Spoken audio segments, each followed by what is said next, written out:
And so we're going to get started with the call. Our first special guest is a very dear friend of mine.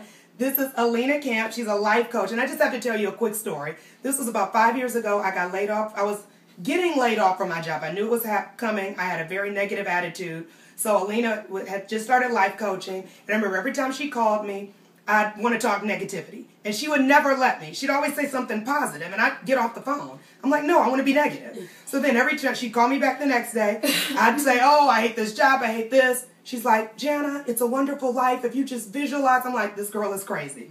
So I just got off the phone. So finally one day I was going to work, and I'm like, I'm going to try this method. This man was, my boss was not going to give me about $500 for my gas. I'm like, that's okay. I'm just going to go in here and be positive. Oh. So I went to work. I was positive. I greeted everybody. I was so nice. And 2 minutes later, my boss came in. He said, Jana, I just want to let you know, I'm going to give you that $500. If you could just hang around, I'm going to give it to you. And I'm like, wow. So really just changing the way I thought about things really changed the outcome. So Elena's going to help us apply those same principles to our health and fitness journey. So, Elena, first of all, welcome to the call. Thanks for allowing me to join your challenge. Well, thank you. So just help us. So most of the people on the call, we're starting a fitness challenge. We have 10, 20, 30, 40 pounds to lose. So we want to go into this with a very positive attitude so that we can really accomplish our health and fitness goals. Can you give us some tips for doing that?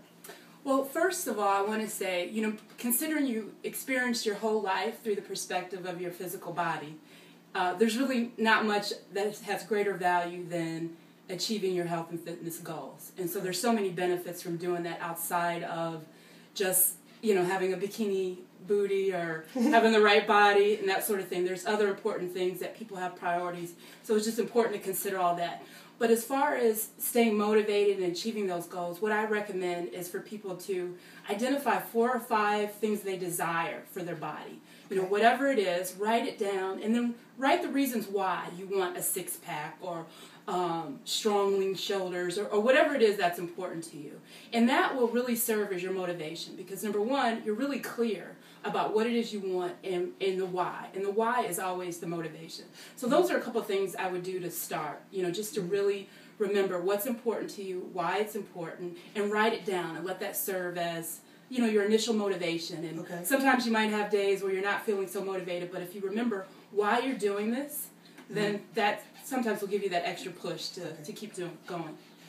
Perfect. So we have an assignment. We're writing down, oh my gosh, sorry, give me a second. I pushed the wrong button. Hey, it's the first day. Okay.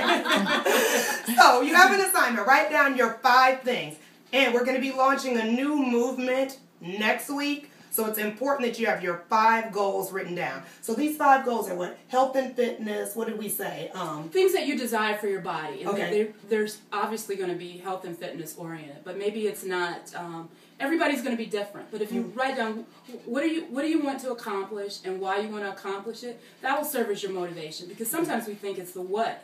I want to have a six-pack, but why? And really, that's what's going to keep you motivated, the why, not the six-pack. Okay. So just be thinking about that. And then the other thing I want to add is I was in an exercise slump for a while, and then when Lent came around, I decided to commit to exercising every day of Lent, just to get myself kick-started into exercising. And what I noticed is the exercise helped me in so many other ways. I got a boost of energy to clean up when I didn't feel like it, cook for my son, do healthier things that I knew would enhance my life, and I wasn't always conscious of it. But just the exercise just helped me in so many other ways. It helped me with my business and my work, just getting new ideas and clarity and that sort of thing. So sometimes it's important to think about what are other things that are important to you, and the exercise, your health and fitness goals will help you in those areas as well. Perfect. So working out can help better your life in different areas, just not health and fitness, but all areas of your life. Absolutely.